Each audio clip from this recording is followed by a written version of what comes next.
কক্সবাজারের টেকনাফে পাহাড় ধসে বাবা মেয়ের মৃত্যু, আরও 4টি লাশ পাওয়া গেল রাঙামাটিতে। উদ্ধার কাজ চলছে। উদ্ধার কাজ ভালো চলছে। আমাদের যত ধরনের ইকুইপমেন্টস আছে সেগুলো নিয়ে এসেছি। আমাদের লোকবল 50 জন আসছে। সিটাং থেকে কোনো অসুবিধা নেই। অপরিকল্পিত পাহাড় কাটা এবং অবৈধ বসতি স্থাপনই প্রাণহানির মূল কারণ বলছেন বিশেষজ্ঞরা। পাহাড় কেটে ফেলতেছে কিন্তু তার স্টেবিলিটিটা নষ্ট করে ফেলতেছে। আমি নিজে পাহাড় যারা কাটেন তারা রাজনৈতিকভাবে এবং অর্থনৈতিকভাবে অত্যন্ত শক্তিশালী হওয়ার কারণে, প্রভাবশালী হওয়ার কারণে তাদের বিরুদ্ধে কোনো ব্যবস্থা নেওয়া হয় না। দেখছিলেন প্রধান শিরোনাম। সন্ধ্যার সময় সঙ্গে আছি আমি সঞ্জানা চৌধুরী এবং আমি ফাহমিদা মৌটুসী। এবার অন্যান্য শীর্ষ সংবাদ। নিম্নচাপের প্রভাবে চরম দুর্ভোগে কক্সবাজার উপকূলবাসী। আবাসন ও খাদ্য সংকটে প্রায় 10,000 মানুষ। ত্রাণ সহায়তার আশ্বাস জেলা প্রশাসকের। ঈদের আগে ফিটনেসবিহীন ও ঝুঁকিপূর্ণ লঞ্চ মেরামতের কাজে ব্যস্ততা। কেরানীগঞ্জের ডকইয়ার্ডে অসাধু ব্যবসায়ীদের তৎপরতা। 10 দিন বালুবাহী নৌযান চলাচল বন্ধ রাখার নির্দেশ।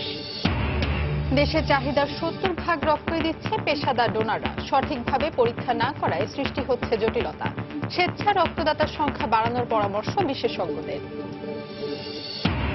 2017-18 অর্থ বছরের প্রস্তাবিত বাজেট কার্যকর হলে দাম বাড়বে রড সিমেন্টের, ক্ষতির আশঙ্কা ইস্পাত শিল্পে।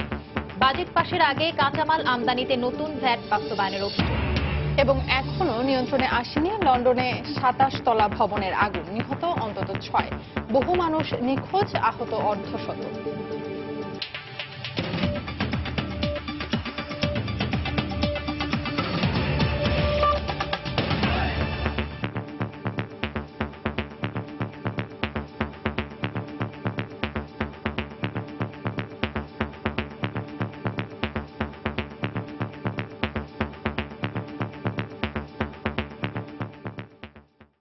পার্বত্য চট্টগ্রামে পাহাড় ধসে হতাহতের ঘটনার রেশ না কাটতেই কক্সবাজারের টেকনাফে পাহাড় ধসে বাবা মেয়ের মৃত্যু হয়েছে।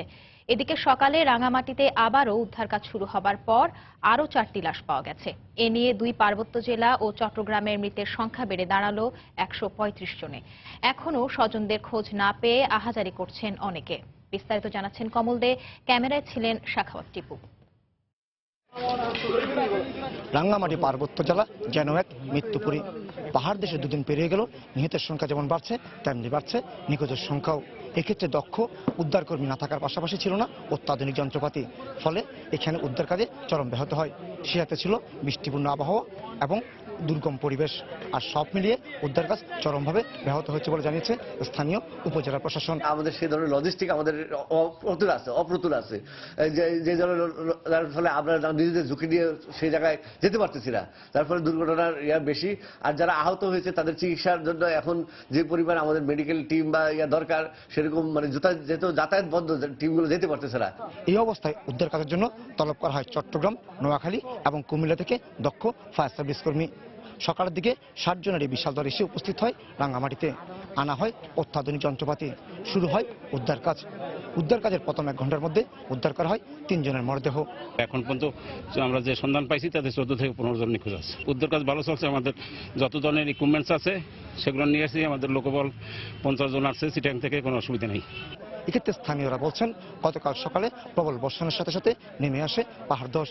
আর এর ফলে পুরো এলাকায় এক চরম বিপর্যয়ের পরিস্থিতির সৃষ্টি হয়। একে একে চাপা পড়তে থাকে বিভিন্ন পরিবার। তখন উঠতেছি যখন দেখতেছি যে এদিক দিয়ে পাহাড় আরেকটা চলে আসছে, ওদিক দিয়ে পাহাড় আরেকটা চলে আসতেছে। কোন রকম আমরা 4-5 জন মানুষ জীবন বাঁচাইছি। জিয়া আনসারের চাকরি করতো, তার পাশে আমাদের তারা 60 জন ছিল। 3 জন মারা গেছে, 1 জন উদ্ধার করা হয়েছে। সরকারের কাছে একটা অনুমোদন থাকবে যে কি মানে আর্থিকভাবে চারিদিক সহযোগিতা যাতে সম্পূর্ণরূপে আসে আর কি। এদিকে স্থানীয় বলা হয়েছে মৃতের সংখ্যা 100 ছাড়িয়ে গেছে আর নিখোঁজের পরিমাণ অন্তত 30 জন। বিভিন্ন স্থানে সেনাবাহিনীর প্রায় 1100 সদস্য উদ্ধার কাজ চালিয়ে যাচ্ছে। সে হাতে তারা কাজ করছে ভেঙে যাওয়া রাস্তা মেরামত সহ পুনর্বাসনের কাজ। এদিকে বিদ্যুৎ এবং পানি শূন্য অবস্থায় কাটছে রাঙ্গামাটিবাসীর দিন। গতকাল থেকেই এখানে কোনো বিদ্যুৎ এবং পানি নেই। এই অবস্থায় চরম মানবিক জীবনযাপন করছে এখানকার কয়েক লাখ বাসিন্দা। এছাড়া চট্টগ্রাম রাঙ্গামাটি সড়ক বিপর্যস্ত হয়ে পড়ায় আটকা পড়েছে বেশ কিছু পর্যটক।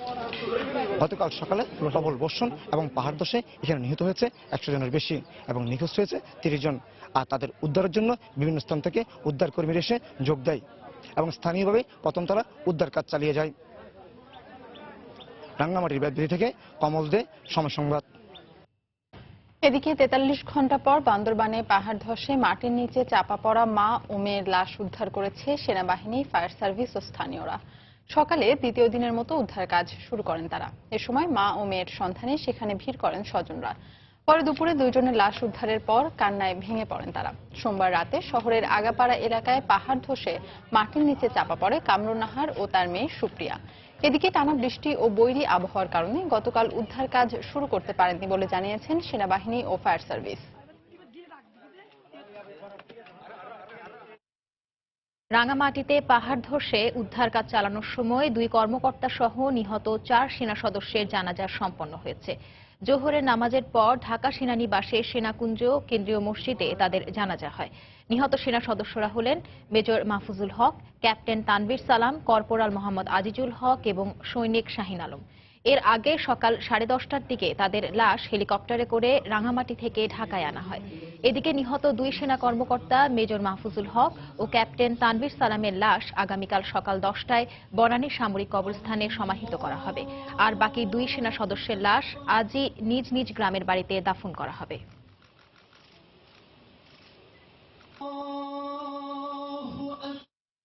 এদিকে রাঙামাটিতে পাহাড় ধসে উদ্ধার কাজে অংশ নিতে গিয়ে নিহত সেনা সদস্য কর্পোরাল আজিজুল হকের গ্রামের বাড়ি ময়মনসিংহের ঈশ্বরগঞ্জে শোকের ছায়া নেমে এসেছে। তার মৃত্যুর খবরে ঈশ্বরগঞ্জের তরফপাছাইল গ্রামে নিহতের বাড়িতে সমবেদনা জানাতে ভিড় করেন স্বজন ও প্রতিবেশীরা। স্বজনরা জানান, এবারের ছুটিতে পরিবারের সঙ্গে ঈদ করার কথা ছিল তার। 2 সন্তানের জনক আজিজুল হকের আকস্মিক মৃত্যুর শোকে বাকরুদ্ধ পরিবার। 1995 সালে সেনাবাহিনীতে যোগ দেন আজিজুল হক।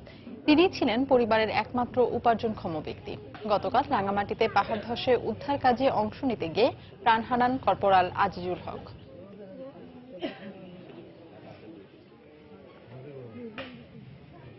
বাবার লগে 4-5 দিন আগেও কথা হয়েছে যে বাবা বাড়িতে আসবো, আসলে ঈদের কেনাকাটা করবো, বাবা হলে মিলে ঈদ করবো, কিন্তু দুর্ভাগ্যবশত এটা তো হইল না। অত্যন্ত দুঃখজনক যে তার 2 নাবালক ছেলে মেয়ে, তারা ক্লাস 9-এ পড়ে অসহায় এতিম হয়ে গেল। তাদের তো আর চলার মতো তেমন কিছু রইল না। বৃহত্তর চট্টগ্রামে পাহাড় ধসে মৃত্যুর মিছিল যেন কোনোভাবেই রোধ করা যাচ্ছে না, বরং তা বেড়েই চলছে। গত 10 বছরে চট্টগ্রাম, রাঙামাটি এবং বান্দরবান জেলায় পাহাড় ধসে প্রাণ হারিয়েছেন অন্তত 450 মানুষ। সর্বশেষ গত রোববার মধ্যরাত থেকে মাত্র কয়েক ঘন্টায় অন্তত 150 জনের মৃত্যু হয়েছে এই পাহাড় ধসে। বালির পাহাড় হওয়ায় গঠনগত কারণ ছাড়াও অপরিকল্পিত পাহাড় কাটা এবং অবৈধ বসতি স্থাপনই প্রাণহানির অন্যতম কারণ বলে মনে করছেন বিশেষজ্ঞরা। কমলদের আরও একটি রিপোর্ট। চট্টগ্রাম সহ 3 পার্বত্য জেলা রাঙ্গামাটি, বান্দরবান এবং খাগড়াছড়ির জন্য পাহাড় যেমন অলংকার, তেমনি নানা কারণে সে পাহাড় মৃত্যুর কারণ হয়েও দেখা দিয়েছে। বিগত 2007 সালের জুন মাসে পাহাড় ধসে চট্টগ্রামে 128 জনের মৃত্যুর পর গত 10 বছরে কিন্তু এই মৃত্যুর হার থেমে থাকেনি। 2015 সাল পর্যন্ত 8 বছরে নগরীতে পাহাড় ধসে মারা গেছেন 194 জন। 3 পার্বত্য জেলায়ও পাহাড় ধসে মৃত্যুর হার বেড়েছে। রাঙ্গামাটি ও বান্দরবানে এই হার তুলনামূলক বেশি। সর্বশেষ নিম্নচাপের প্রভাবে প্রবল বর্ষণে রোববার মধ্যরাত থেকে সোমবার সকাল পর্যন্ত চট্টগ্রামের রাঙ্গুনিয়া, চন্দনেশের পাশাপাশি রাঙ্গামাটি এবং বান্দরবনে অন্তত 150 জনের মৃত্যু হয়েছে। এক শ্রেণীর স্বার্থান্বেষী মহলের চাপে অথবা তাদের কাছে নথি স্বীকার করে সংশ্লিষ্ট কর্তৃপক্ষ, সেটি সরকারি হোক অথবা রাজনৈতিক দলগুলো হোক, নথি স্বীকার করে কিন্তু বারবারই এই পাহাড় কাটার সাথে যারা জড়িত তাদেরকে ছাড় দেওয়া হচ্ছে। এই ছাড় দেওয়ার প্রেক্ষিতে আমরা দেখলাম ব্যাপকভাবে পাহাড় নিধন হচ্ছে এবং পাহাড় অপরিকল্পিতভাবে পাহাড় কাটা হচ্ছে। বিশেষজ্ঞদের মতে এই অঞ্চলের পাহাড়ের উপরিভাগের মাত্র কয়েক ফুট মাটি শক্ত থাকলেও পুরো পাহাড়ের ঘটনা রয়েছে বালির আধিক্য। ফলে বর্ষা মৌসুমের প্রথম বৃষ্টিতেই পাহাড়গুলোর নিচের দিকের মাটি নরম হয়ে যায়। দ্বিতীয় এবং তৃতীয় বৃষ্টি থেকেই শুরু হয় পাহাড় ধস। অথচ সেই বালির পাহাড়েই মানুষ বসতি গড়ে তুলছে। অনিয়ন্ত্রিত পাহাড় কাটা এবং জলবায়ু পরিবর্তনের প্রতিক্রিয়া তো রয়েছেই। পাহাড় বালি মাটি অথবা সিল্টি সাইডে তৈরি, সেখানে পানি পড়লে তার স্টেবিলিটি নষ্ট হয়ে যায় একটা কারণ। দ্বিতীয় কারণ হচ্ছে যে ম্যান মেড ডিজাস্টার, পাহাড় কেটে ফেলতেছে কিন্তু তার স্টেবিলিটি নষ্ট করে ফেলতেছে আমি নিজে পাহাড়ের। এদিকে পাহাড় কাটা কিংবা পাহাড়ে ঝুঁকিপূর্ণ অবস্থায় বসবাস প্রতিরোধে কঠোর আইন থাকলেও নেই বাস্তবায়ন। পরিবেশ অধিদপ্তরের পাশাপাশি আইনশৃঙ্খলা বাহিনীও রহস্যজনক কারণে পাহাড় কাটা প্রতিরোধে নীরব ভূমিকা পালন করছে। আর এ সুযোগে নির্বিচারে পাহাড় কাটার ফলে ক্ষেত্র তৈরি হচ্ছে পাহাড় ধসের।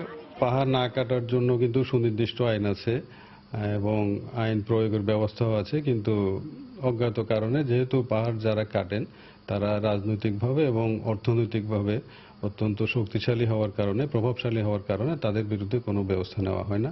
চট্টগ্রাম শহরে ছোট বড় শতাধিক পাহাড়ে ঝুঁকিপূর্ণ অবস্থায় বসবাস করছে 1 লাখের বেশি মানুষ। আর রাঙ্গামাটি, বান্দরবান এবং খাগড়াছড়ি পার্বত্য জেলায় এ ধরনের বসবাসের হার কয়েক গুণ বেশি। কমল দে, সময় সংবাদ, চট্টগ্রাম।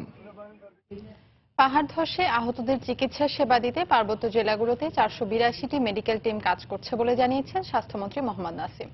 দুপুরে স্বাস্থ্য মন্ত্রণালয়ে এ সংক্রান্ত সংবাদ সম্মেলনে তিনি এ তথ্য জানান। স্বাস্থ্যসেবা নির্বিঘ্ন করতে সংশ্লিষ্ট জেলাগুলোতে স্বাস্থ্য বিভাগের কর্মকর্তা কর্মচারীদের ছুটি বাতিল করা হয়েছে বলেও জানান নাসিম। সংশ্লিষ্ট হাসপাতালগুলোতে পর্যাপ্ত ওষুধ এবং চিকিৎসা সামগ্রী সরবরাহ করা হয়েছে এবং সেখানে প্রস্তুতরা আছে। প্রত্যেক আহত রোগীদেরকে হাসপাতালে চিকিৎসার সুব্যবস্থা করা হয়েছে। মেডিকেল টিম এখনো কাজ করছে ওখানে। চট্টগ্রাম, রাঙ্গামাটি, বান্দরবান জেলার সমস্ত স্বাস্থ্য বিভাগে সকল কর্মকর্তা কর্মচারীদের ছুটি বাতিল করা হয়েছে। আহত ব্যক্তিদের জন্য চিকিৎসা যেন ত্রুটি না হয়, সেনাবাহিনী সহ তার কাজে যারা নিয়োজিত সংস্থাগুলো আছে তাদের সঙ্গে আমরা একসঙ্গে কাজ করছি, যেন কোনোভাবে যদি প্রয়োজন হয় যেন আমরা তাৎক্ষণিক স্বাস্থ্যসেবা দিতে পারি, চিকিৎসা দিতে পারি। দেশের যে কোনো দুর্যোগে আওয়ামী লীগ সরকার জনগণের পাশে থাকে, আর বিএনপি ঢাকায় বসে শুধু সংবাদ সম্মেলন করে বলে মন্তব্য করেছেন সড়ক পরিবহন ও সেতু মন্ত্রী ওবায়দুল কাদের। দুপুরে বান্দরবানে টানা বর্ষণ ও পাহাড় ধসে হতাহত ও ক্ষতিগ্রস্ত পরিবারের মাঝে ত্রাণ বিতরণ কার্যক্রমের উদ্বোধন করে এ কথা বলেন মন্ত্রী। যখনই দুর্যোগ, যখনই দুঃখ, যখনই যন্ত্রণা, যখনই প্রাকৃতিক বিপর্যয়, শেখ হাসিনা সরকার আপনাদের পাশে। যারা দুর্যোগের কথা বলে অথচ জনগণের দুর্যোগগ্রস্ত জনগণের পাশে দাঁড়ায় না, তাদেরকে আপনাদের চিনে রাখা উচিত। এদিকে রাঙ্গামাটিতে পাহাড় ধসে ক্ষতিগ্রস্ত বিভিন্ন এলাকা পরিদর্শন করেছেন প্রধানমন্ত্রীর মুখ্য সচিব, 24 পদাতিক ডিভিশনের জিওসি এবং চট্টগ্রাম বিভাগীয় কমিশনার। পার্বত্য চট্টগ্রামে পাহাড় ধসের ঘটনায় বিএনপির সিনিয়র যুগ্ম মহাসচিব রুহুল কবির রিজভী অভিযোগ করেছেন, প্রাকৃতিক বিপর্যয় মোকাবিলায় সরকার ব্যর্থ হয়েছে। তিনি আরো বলেন, টেকসই উন্নয়ন হলে দেশে এত বড় বিপর্যয় ঘটত না। সকালে নয়াপল্টনে দলের কেন্দ্রীয় কার্যালয়ে সংবাদ সম্মেলনে এই কথা বলেন রিজভী আহমেদ। যদি সত্যিকার অর্থেই সাস্টেইনেবল ডেভেলপমেন্ট, টেকসই উন্নয়ন হতো, তাহলে এত মানুষের জীবন যেত না। স্থানীয় প্রশাসনের অবহেলায় আশ্রয় কেন্দ্রগুলোতে হাজার হাজার উপদ্রুত মানুষ আশ্রয় পাচ্ছে না, সেখানে এখনো কোনো ত্রাণ পৌঁছায়নি। বর্তমান সরকার প্রাকৃতিক দুর্যোগ মোকাবিলায় আধুনিক প্রস্তুতি গ্রহণে ব্যর্থ। আসলে তারা উন্নয়ন নয়, সর্বদা ব্যস্ত থাকে লুটপাটের মাধ্যমে নিজেদের আর্থিক উন্নয়নে। বঙ্গোপসাগরে সৃষ্ট মৌসুমী নিম্নচাপের প্রভাবে চরম দুর্ভোগে পড়েছে কক্সবাজার উপকূলের মানুষ। গত 3 দিনের অব্যাহত ঝোড়ো হাওয়া, বৃষ্টি ও জোয়ারের পানিতে ঘরবাড়ি ভেঙে এবং ঘরের ছাউনি উড়ে গিয়ে কষ্টের সীমা নেই তাদের। ঘূর্ণিঝড় মোড়ার পর এই নিম্নচাপটি উপকূলের লোকজনের কাছে মরার ওপর খাড়ার ঘা হয়ে দাঁড়িয়েছে। ক্ষতিগ্রস্ত এলাকায় সরকারি ত্রাণ সহায়তা দেওয়া হবে বলে জানিয়েছে জেলা প্রশাসন। সুজাউদ্দিন রুবেলের তথ্য ও মোহাম্মদ ফরাজের ছবি নিয়ে ডেস্ক রিপোর্ট। বঙ্গোপসাগরে মৌসুমী নিম্নচাপের প্রভাবে আবারও ক্ষতিগ্রস্ত হয়েছে কক্সবাজার উপকূলের লোকজন। গত 2 দিনের অব্যাহত ঝোড়ো হাওয়া, বর্ষণ ও জোয়ারের পানিতে প্লাবিত হয় শহরের নাজিরার টেক, সমিতিপাড়া, কুতুবদিয়া পাড়া সহ বেশ কিছু এলাকা। মঙ্গলবার ভোর থেকে বৃষ্টিপাত না হওয়ায় নামতে শুরু করে জোয়ারের পানি। এ সময় দুর্ভোগ আরও বেড়ে যায়। ঘরবাড়ি ভেঙে ও ঘরের ছাউনি উড়ে গিয়ে দুর্বিষহ জীবনযাপন করছে অন্তত 10,000 মানুষ। আমার ঘরবাড়ি সব উড়াই নিয়ে গেছে, এখন মানুষের ঘরে যাই এরা বসবাস করে থাকি। জোয়ার পানি এখন বেশি হয়ে গেছে, বাচ্চারা বড় কষ্ট আছি।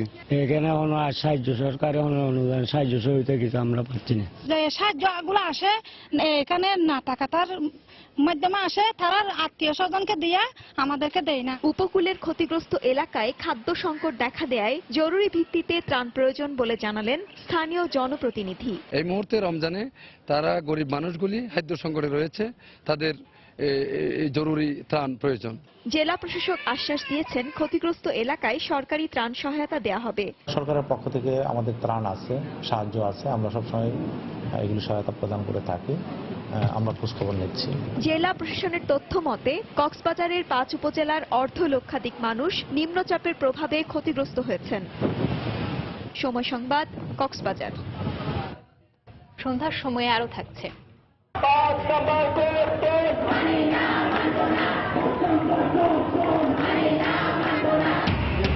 মেডিকেল ভর্তি পরীক্ষায় দ্বিতীয়বার অংশগ্রহণকারীদের ৫ নম্বর কেটে নেওয়ার সিদ্ধান্ত বাতিলের দাবিতে চট্টগ্রামের শিক্ষার্থীদের সড়ক অবরোধ, বিক্ষোভ।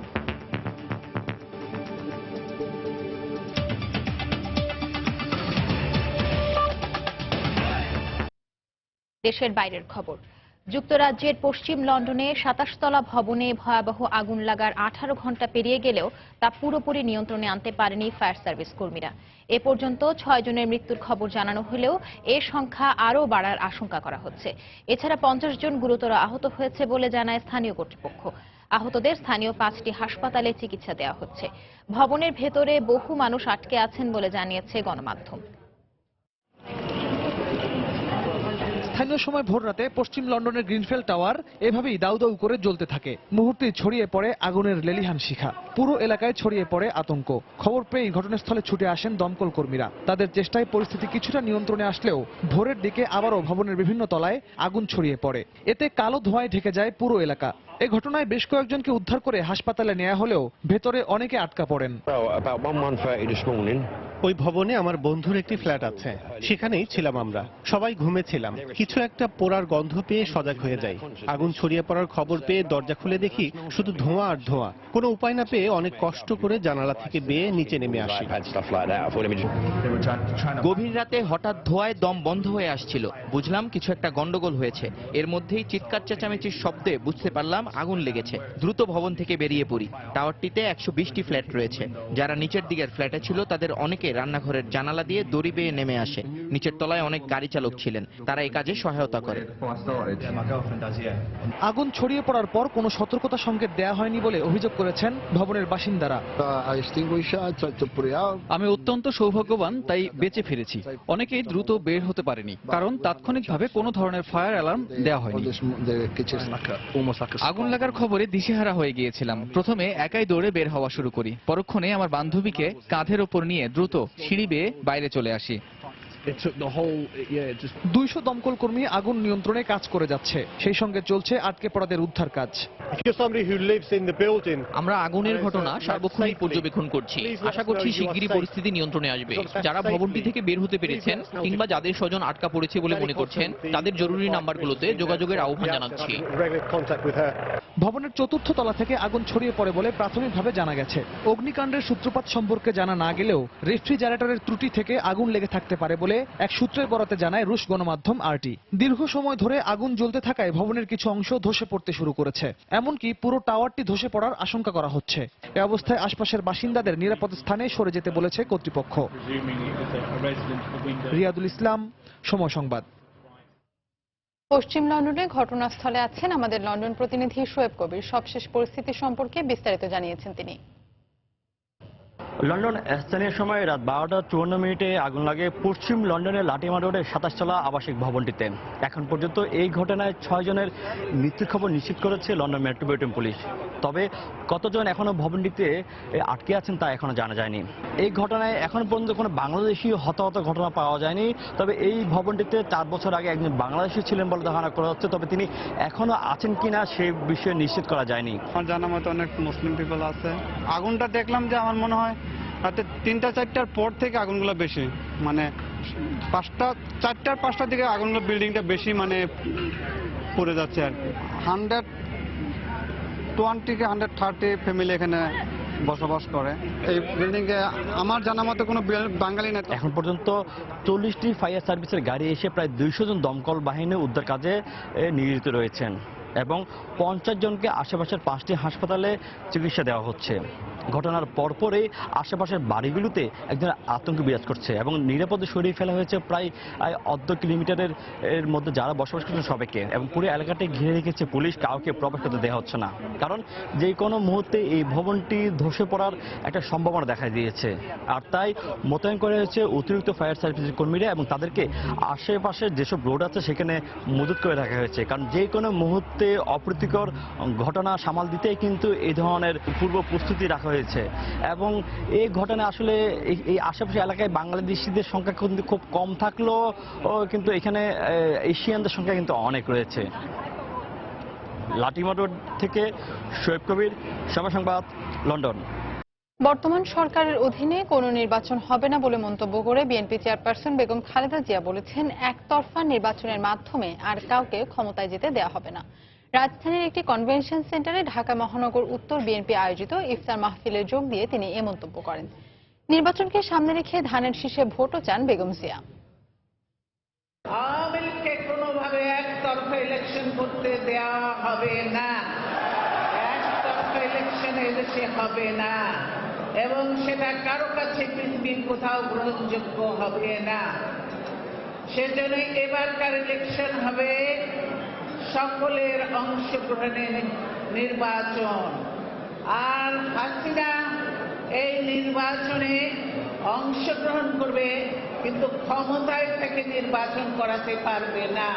হাসিনার অধীনে কোনো নির্বাচন হবে না, নির্বাচন হবে স্বয়ং সরকারের অধীনে, যেখানে সকল রাজনৈতিক দল অংশগ্রহণ করবে। ঈদে রেলের 23 জুনের আগাম টিকিট দেয়া হয়েছে আজ। সকাল 8টা থেকে শুরু হয় টিকিট বিক্রি। টিকিট পেতে গতকাল বিকেল থেকে কমলাপুর রেল স্টেশনে অপেক্ষা করেন হাজারো মানুষ। সাধারণ মানুষ বলছেন, ঈদে সড়ক পথে যানজট সহ দুর্ঘটনার ঝুঁকি থাকায় পরিবার নিয়ে ট্রেনে করে বাড়ি ফিরতে চান তারা, আর এজন্যই রাতভর অপেক্ষা করছেন একটি টিকিটের জন্য। এদিকে তিস্তা ট্রেনের জন্য যারা লম্বা লাইনে ছিলেন তার অভিযোগ করে বলেন, 15 থেকে 20 জনকে টিকিট দেওয়ার পরই আর টিকিট নেই বলে জানায় রেল কর্তৃপক্ষ। রেল কর্তৃপক্ষ আজ এসি কামরার কোনো টিকিট ছাড়েনি বলে অভিযোগ টিকিট প্রত্যাশীদের। কালোবাজারের অভিযোগ পাওয়া না গেলেও যাত্রীদের দাবি আরও দ্রুত যেন তাদেরকে রেল টিকিট সরবরাহ করা হয়। এদিকে সুশৃঙ্খলভাবে টিকিট সংগ্রহ নিশ্চিত করতে রেল স্টেশনে তৎপর রয়েছে আইনশৃঙ্খলা বাহিনী। ঈদকে সামনে রেখে ব্যস্ত সময় পার করছেন নগরীর কেরানীগঞ্জের ডকইয়ার্ডের শ্রমিকরা। যাত্রী আকৃষ্ট করে নিজেদের আখের গোছাতে ফিটনেসবিহীন ও ঝুঁকিপূর্ণ লঞ্চ মেরামত করে নদীতে নামানোর পায়তারা করছেন কিছু অসাধু ব্যবসায়ী। এবারের ঈদ বর্ষা মৌসুমে হয় অন্যবারের তুলনায় দুর্ঘটনার আশঙ্কা একটু বেশি থাকায় বিশ্লেষকরা বলছেন, কোনোভাবেই যেন অনিরাপদ ও ঝুঁকিপূর্ণ লঞ্চ নদীতে নামতে না পারে সে বিষয়ে সর্বোচ্চ নজর রাখতে হবে সংশ্লিষ্টদের। আর এ বিষয়ে মোবাইল কোর্ট পরিচালনার পাশাপাশি কঠোর অবস্থানে থাকার কথা জানিয়েছে বিএডব্লিউটিএ। খলিলুর রহমানের ক্যামেরায় আহমেদ সালেহিনের বিশেষ রিপোর্ট। লোহার উপরে আগুনের ফুলকি, হাতুড়ি পেটার শব্দ আর রঙের তুলির আঁচড় বলে দিচ্ছে সামনে ঈদ। তাই পুরনোকে নতুন করে সাজাতে বুড়িগঙ্গা নদীর ওপারে ব্যস্ত সময় পার করছেন ডকইয়ার্ডের শ্রমিকরা। বরাবরের মতোই যাত্রী আকৃষ্ট ও বাড়তি টাকা আয় করতেই এই পন্থা অবলম্বন করে থাকেন লঞ্চ মালিকরা। নতুন করে রং ঢং করলে, জাহাজ নতুন দেখলে যাত্রীরা বেশি আসবে, আমাদের কিছু ইনকাম ভালো হবে।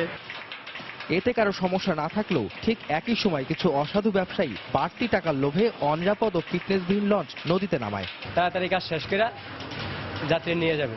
সামনে ঈদ তো এর লেগে মালিকের কাছে তাড়াতাড়ি কাম কাজ ঠিক আছে, এর লেগে আর কি সবকিছু ঠিক করতে আছে, নতুন করবো আর কি। আর এসব কারণে প্রায় দেখা দেয় দুর্ঘটনা, হতাহত হন অসংখ্য মানুষ। এবার বর্ষা মৌসুমে ঈদ হওয়ায় ঝুঁকিও তাই একটু বেশি। ফিটনেসবিহীন লঞ্চ যে কতটা অনিরাপদ তা উঠে আসে গত কয়েক বছরের নৌ দুর্ঘটনার পরিসংখ্যানে। 2005 থেকে 2016 সাল পর্যন্ত শুধু ঈদের সময় দুর্ঘটনা ঘটেছে 48টি।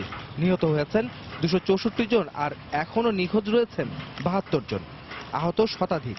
আর এসব দুর্ঘটনার অন্যতম কারণও ছিল নৌপথে ফিটনেসবিহীন লঞ্চ চলাচল। দুর্ঘটনা এড়াতে নজরদারির পাশাপাশি ফিটনেসবিহীন লঞ্চের বিষয়েও সতর্ক থাকতে সংশ্লিষ্টদের পরামর্শ দিয়েছে বুয়েটের দুর্ঘটনা গবেষণা ইনস্টিটিউট। এখন যেহেতু সামনে ঈদ আসছে এবং এরই সাথে আবহাওয়া বেশ দুর্যোগপূর্ণ, মাঝে মাঝে আবহাওয়াটা খারাপ হয়ে যায়। যদি কর্তৃপক্ষ যথাযথ উদ্যোগের মাধ্যমে এটি সমাধান করেন এবং সেটি হবে যদি ফিটনেসবিহীন নৌযানকে মোবাইল কোর্ট এবং আইনি ব্যবস্থার মধ্যে নিয়ে আসা যায়। এদিকে অনিরাপদ নৌযান চলাচলের বিষয়ে যাত্রা বাতিল সহ আরো কঠোর ব্যবস্থা নেওয়ারও কথা জানিয়েছেন বিআইডব্লিউটি এর চেয়ারম্যান। ডি শিপিং এর ম্যাজিস্ট্রেট থাকবে, বিআরডব্লিউটি এর ম্যাজিস্ট্রেট থাকবে এবং এখানে সার্বক্ষণিক মোবাইল কোর্ট পরিচালনার জন্য অন দি স্পট ফাইন এবং জরিমানা বা কার্যক্ষেত্রে যদি কোনো ভায়োলেশন হয় আমরা যাত্রা বাতিলও করে দেওয়ার মতো এখানে ব্যবস্থা রাখবো। ঈদে ঘরমুখ মানুষের বাড়তি চাপ সামলাতে সকলের সমন্বিত সহযোগিতাও কামনা করেন তিনি। ঈদ উপলক্ষে নৌপথে এবার যাত্রী চাপ যেমন বাড়বে, তেমনি বর্ষা মৌসুম হয় আশঙ্কা রয়েছে দুর্ঘটনারও। তাই বিশ্লেষকরা বলছেন নৌপথে যেন ঝুঁকিপূর্ণ লঞ্চ আসতে না পারে সে ব্যাপারে দৃষ্টি রাখতে হবে সংশ্লিষ্ট কর্তৃপক্ষকে। আর লঞ্চে অতিরিক্ত যাত্রী হয়ে যেন না উঠতে পারে সে বিষয়ে সচেতন হতে হবে সাধারণ মানুষকে, তবেই ঈদ উদযাপন হবে নির্বিঘ্নে। সদরঘাট লঞ্চ টার্মিনাল থেকে আহমেদ সালেহীন, সময় সংবাদ, ঢাকা। ঈদের আগে ও পরে 5 দিন করে মোট 10 দিন সব নৌরুটে বালুবাহী নৌযান চলাচল বন্ধ রাখার নির্দেশ দিয়েছে বিআইডব্লিউটিসি। সকালে রাজধানীর সদরঘাটে সম্প্রসারিত টার্মিনাল ভবন উদ্বোধনকালে নৌপরিবহন মন্ত্রী শাহজাহান খান একথা জানান। এ সময় সদরঘাটে যাত্রী ভোগান্তি কমাতে ইজারা প্রথা তুলে দেওয়ার ঘোষণা দেন নৌমন্ত্রী। ঈদের 5 দিন আগে 5 দিন পরে কোন দিনের বেলায় রাত্রিবেলায় আমাদের নৌরুট যেগুলো আছে সেই নৌরুটে কোন বালুর ট্রলার এগুলো চলাচল করতে পারবে না। কারণ আমরা দেখেছি এর সঙ্গে ধাক্কা খেয়ে অনেক দুর্ঘটনা ঘটেছে। এই সদরঘাটে আর ইজারার কথা চলবে না। ইজারাদারদের অত্যাচারে মানুষ অতিষ্ঠ হয়ে গেছে। এই ইজারাদাররাই ছিনতাইকারী এবং হকারদের পালতো, এই ইজারাদাররাই কিন্তু পকেটমারদের পালতো। সন্ধ্যার সময় আরো থাকছে। আগামীকাল চ্যাম্পিয়ন্স ট্রফির সেমিফাইনালে মুখোমুখি হবে বাংলাদেশ ও ভারত। মাশরাফির অগ্নিদৃষ্টি ফাইনালের মঞ্চে, টাইগারদের ব্যাপারে সতর্ক কোহলি।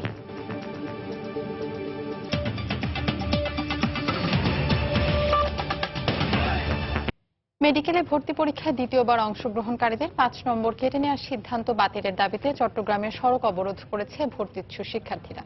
পূর্ব ঘোষিত কর্মসূচির অংশ হিসেবে দুপুরে নগরীর দিঘিরপাড় এলাকার কর্ণফুলী টাওয়ারের সামনে অবস্থান নেন তারা।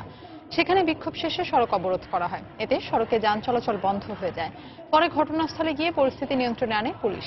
এ সময় ভর্তিচ্ছু শিক্ষার্থীরা অভিযোগ করে বলেন তাদের কথা বিবেচনায় না রেখে দ্বিতীয়বার অংশগ্রহণকারীদের 5 নম্বর কেটে নেওয়ার সিদ্ধান্ত নেওয়া হয়েছে। অবিলম্বে এই সিদ্ধান্ত বাতিল না হলে কঠোর আন্দোলনের হুঁশিয়ারি দেওয়া হবে বিক্ষোভ কর্মসূচি থেকে।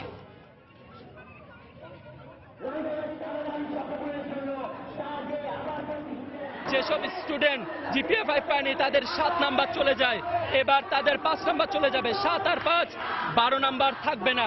একটা স্টুডেন্টের যদি 12 নাম্বার না থাকে সে কি হিসেবে পরীক্ষা দিতে বসবে? এটা তো অনুচিত। আমরা 8 মাস কষ্ট করে পড়েছি, এখন 2 মাস আগে যদি বলে তোমাদের 5 নম্বর কাটা হবে, এই 5 নম্বর কাটার জন্য অনেক স্টুডেন্ট ঝরে যাবে। 0.25 এর জন্য মেডিকেলে টিকে না, আর 5 নম্বর তো অনেক বড় জিনিস।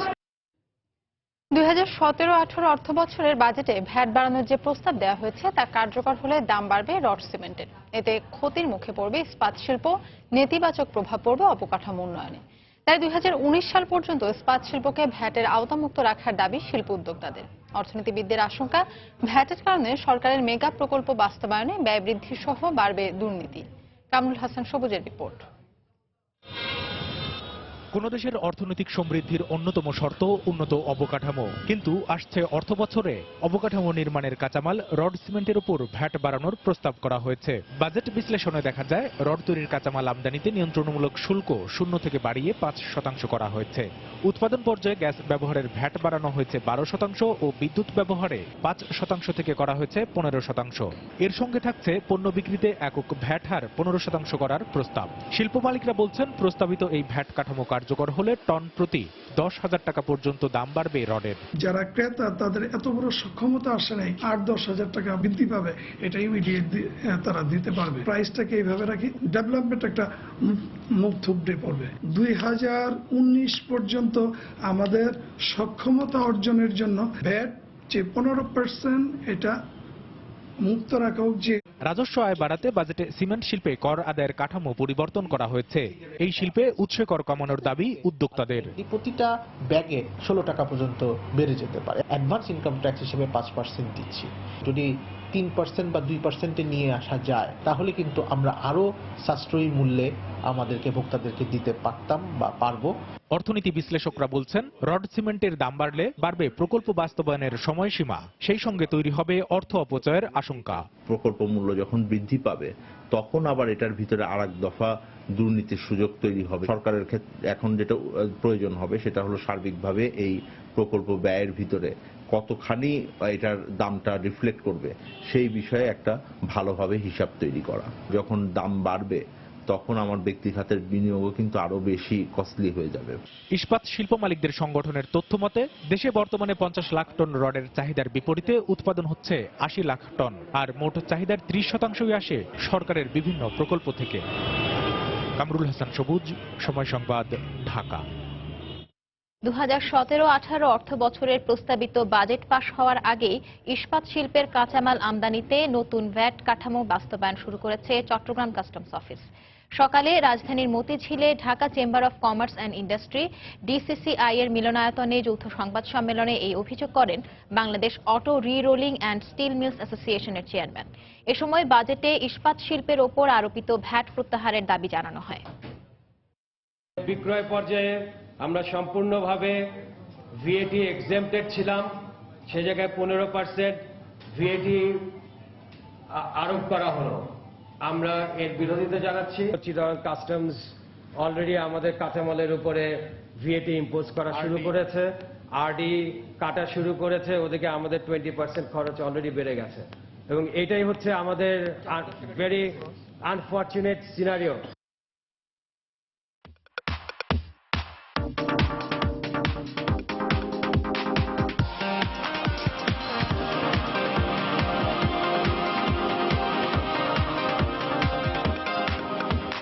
জমজমাট ঈদ কেনাকাটায় পিছিয়ে নেই ছেলেরাও। এবার গরম থাকায় সুতি কাপড়ের পোশাকেই পছন্দের শীর্ষে রয়েছে। রাজধানীর বিভিন্ন শপিং মলে গিয়ে দেখা যায় ছেলেদের পোশাকের ক্ষেত্রে পাঞ্জাবি সবচেয়ে বেশি বিক্রি হচ্ছে। তৈরি পোশাকের দোকানের পাশাপাশি ভিড় রয়েছে দর্জির দোকানগুলোতেও। রোজা অর্ধেকের বেশি সময় পেরিয়ে যাওয়ায় অনেক দর্জি দোকানে এখন সর্বোচ্চ ভিড় রয়েছে। ক্রেতাদের অভিযোগ, অন্য বছরগুলোর তুলনায় এবার পোশাকের দাম বেশি রাখা হচ্ছে। অন্যদিকে ছেলেদের পোশাক বিক্রি কম বলে জানাচ্ছেন বিক্রেতারা। সামারের জন্য আপনার সুতিটা বেশি প্রাধান্য দেওয়া হচ্ছে। সুতির ভিতরে আপনার যে স্লিম ফিট পাঞ্জাবি যেগুলো হালকা ডিজাইনের বা প্রিন্টের মধ্যে, এগুলোর হচ্ছে আপনার চাহিদাটা বেশি। এবার তো গরম খুব প্রচন্ড পড়ছে, তো একটু সফট টাইপের আমরা খুঁজতেছি যেটা পরে একটু আরামদায়ক দিবে। দাম গতবারের তুলনায় এবার ঈদে অবশ্যই একটু বেশি চড়ায়। আমরা তো অর্ডার নিতে পারবো, কারণ কিছু করার নেই, কাজটা অনেক খারাপ।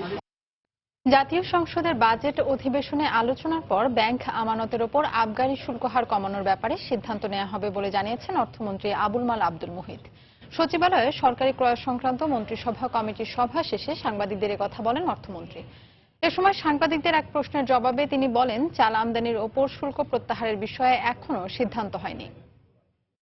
আবগারি বলেন আর যাই বলেন, নতুন এটা কিছুই না। এখন অবশ্য কথা বলতে শুরু করেছেন যে রেট বাড়ছে, so it is really a question of increase rates. সুতরাং তফাৎ যদি কিছু হয়, রেটে কিছু তফাৎ হবে, দ্যাটস অল। আগেই বলেছি যে অ্যাসেম্বলিতে ডিসকাসড হবে, তারপরে গিয়ে এটা ফাইনালাইজেশন হবে।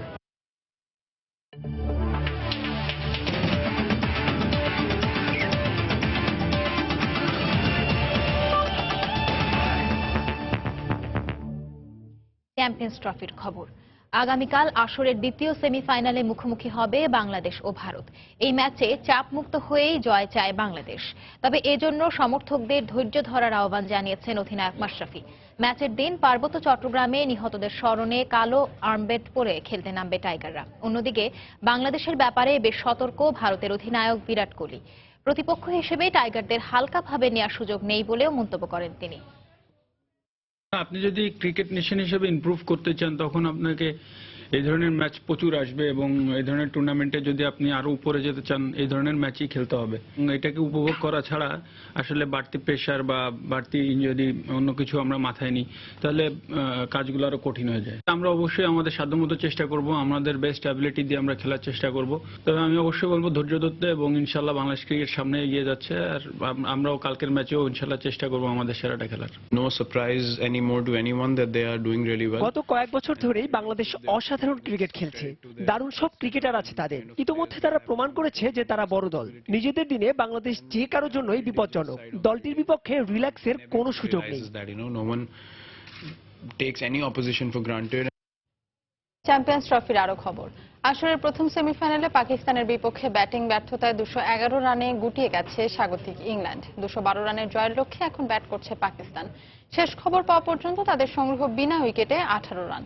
কার্ডিফের সোফিয়া গার্ডেনে টস হেরে ব্যাট করতে নেমে দলীয় 34 রানে ওপেনার অ্যালেক্স হেইজকে ফেরান অভিষিক্ত রুম্মান রাইস। এরপর জো রুটের সঙ্গে জুটি গড়ার চেষ্টা করেন বেয়ারস্ট্রো, কিন্তু বেশি দূর এগোতে পারেনি তারা। জেসন রয়ের জায়গায় সুযোগ পাওয়া বেয়ারস্ট্রো আউট হন ব্যক্তিগত 43 রান করে। এরপর অবশ্য দলকে চ্যালেঞ্জিং স্কোর এনে দেওয়ার ইঙ্গিত দিয়েও ব্যর্থ হন দুই অভিজ্ঞ এডউইন মর্গান ও জো রুট। তাদের দুজনের ফেরার পরে দ্রুতই আউট হয়েছেন জস বাটলার ও মঈন আলী। এরপর লোয়ার অর্ডারের ব্যাটসম্যানরাও সুবিধা করতে না পারায় মাত্র 211 রানেই অল আউট হয় স্বাগতিকরা। হাসান আলী 3টি, রুম্মান ও রইস 2টি করে উইকেট নেন।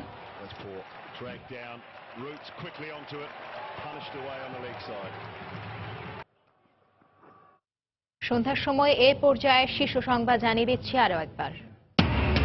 কক্সবাজারের টেকনাফে পাহাড় ধসে বাবা মেয়ের মৃত্যু। রাঙামাটিতে আরো 2টি লাশ উদ্ধার। পাহাড় কাটা এবং অবৈধ বসতি স্থাপনে প্রাণহানির মূল কারণ বলছেন বিশেষজ্ঞরা। নিম্নচাপের প্রভাবে চরম দুর্ভোগে কক্সবাজার উপকূলবাসী, আবাসন ও খাদ্য সংকটে প্রায় 10,000 মানুষ। ত্রাণ সহায়তার আশ্বাস জেলা প্রশাসকের। ঈদের আগে ফিটনেসবিহীন ও ঝুঁকিপূর্ণ লঞ্চ মেরামতের কাজে ব্যস্ততা কেরানীগঞ্জের ডকইয়ার্ডে। অসাধু ব্যবসায়ীদের তৎপরতা। 10 দিন বালুবাহী নৌযান চলাচল বন্ধ রাখার নির্দেশ। আওয়ামী লীগ সরকারের অধীনে এদেশে কোনো নির্বাচন হবে না, একতরফাভাবে ক্ষমতায় যেতে দেয়া হবে না কাউকে, বললেন বেগম জিয়া। এবং এখনো নিয়ন্ত্রণে আসেনি লন্ডনের 27 তলা ভবনের আগুন। নিহত অন্তত 6, বহু মানুষ নিখোঁজ, আহত অর্ধশত। এই ছিল সন্ধ্যার সময়। যে কোনো খবর পেতে ভিজিট করুন সময়নিউজ.টিভি আর সঙ্গেই থাকুন সময়।